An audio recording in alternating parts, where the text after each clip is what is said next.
Kids will be headed back to the classroom soon, and that means parents have to open up their wallets, probably already have. Buying new supplies, clothes, and technology, all that adding up, especially for larger families. I spoke with Mike Kojonen from Principal Preservation Services to get some money-saving tips. Mike, thank you as always for joining us on some money-saving tips. And we're going to start with talking about back-to-school shopping. So what are we expecting this year with that spending rush that happens this month? Yeah, sales are expected to be about 5.5% higher than it was last year. So, people are eager to get out there and spend, with the stimulus money, and some are getting even checks, some extra stimulus checks through the end of the year. After, a tough year, last year, of course, people being stuck at home for the most part. So that's just a good sign of, consumer confidence right now as we're getting back to normalcy and people are getting out there spending. So. I know gadgets was a big on the list last year with a lot of people doing school from home, but what supplies are breaking the bank this year? Yeah, the number one this year is clothing.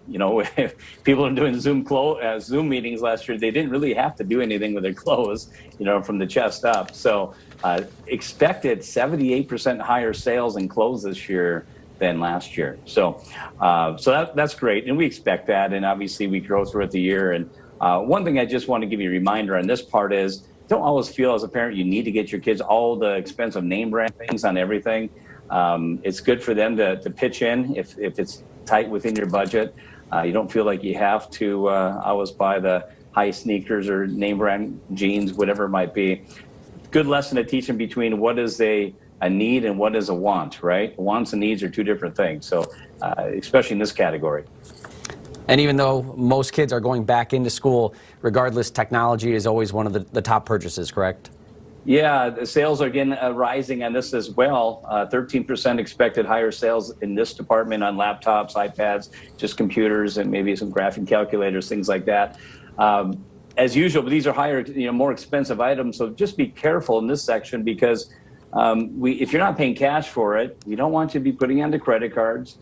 Because what happens if you're just making those payments over time, you'll pay more money in interest than you actually paid for that item itself. Take advantage if it's not within your plan. Sometimes they'll have some payment plans on these items or even like free interest if you pay it off within like 12 months. Mm-hmm. The key on that is you have to make sure it's paid off within that period of time.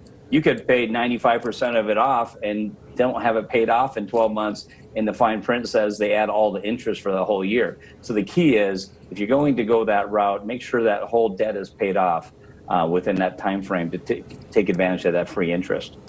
It's been a while since I've looked at one of those school supply lists, but I feel like sometimes there's items on there that you might not be thinking go in a classroom, but the student has to get them.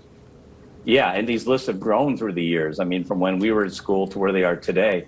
So you not only have your list of supplies you need to get for your child, but also a list of supplies to share with the classroom.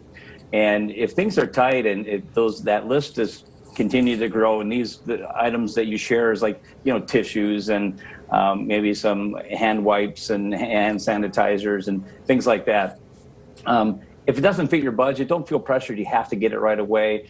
Get them as it fits in through this, the school year when it fits your budget, or else even special occasions like holiday events. Bring them in on there instead of just bringing a gift in. But don't feel that pressure on that. Spending, though, isn't just right when they go back to school. It ends up turning into an entire school year thing. So what else should families be considering as they prepare to spend this money, not just this month, but in the months ahead? Yeah, it's the whole budget thing we always talk about, Jeff, is stick to that spending plan. And I think it's important to write out your list or have your list right next on your list what you expect to spend. There's a big difference between buying a name brand notebook and a generic notebook. Sometimes it's 2-3 times the price. And go out there with that budget.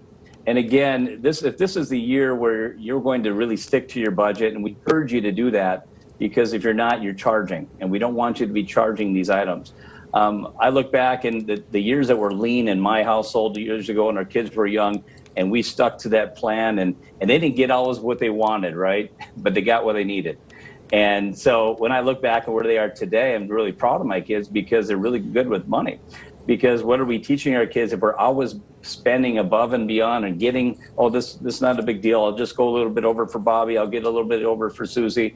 And but then you just break your budget and you're not teaching them any good valuable money lessons. So I think this is where you stick to your guns, and you might feel guilty. We all want to give our kids the best of everything, but you're actually going to hinder your children by giving them whatever they want. And it's not even just like maybe the things they want, but school in general can become expensive with extracurricular activities, or especially if they're beyond, K through 12, there's higher learning that has the costs too. Yeah. So not only that is you're hurting your children, but you're hurting yourself, because you're looking at the now and you're not looking ahead in the future. And so by adding some debt and going over your budget, you're not focusing on paying off debt. You're just adding debt. You're not putting money aside in reserves that you need, emergency funds, and you're postponing your retirement in a lot of cases. And like you said, too many kids, these extracurricular activities. Sometimes we're overcommitting to paying for our children's college when it's really not in our budget, and people are feeling obligated to do so. But by doing so, you're delaying your retirement 2, 3, 4, 5 years. By doing so, the key is you have to just look long term and create those new habits this year. I just want to mention too is I've been doing these it's called Retirement Reality Podcast for a couple of years now, where we talk about everything dealing with retirement. And I think it's wise if you can listen to some of these. There's a new episode every week, 20, 25 minutes, dealing with everything related to retirement, whether it's spending in college or estate planning. But really sticking to your budget would really help you in this situation if you're looking to make a change this year. So a month when I know a lot of parents will be swiping their cards, time to think financially sound decisions, not just for their children, but also for their future. Mike, as always, thank you for having time to share these tips with us. Thanks, Jeff. Always appreciative.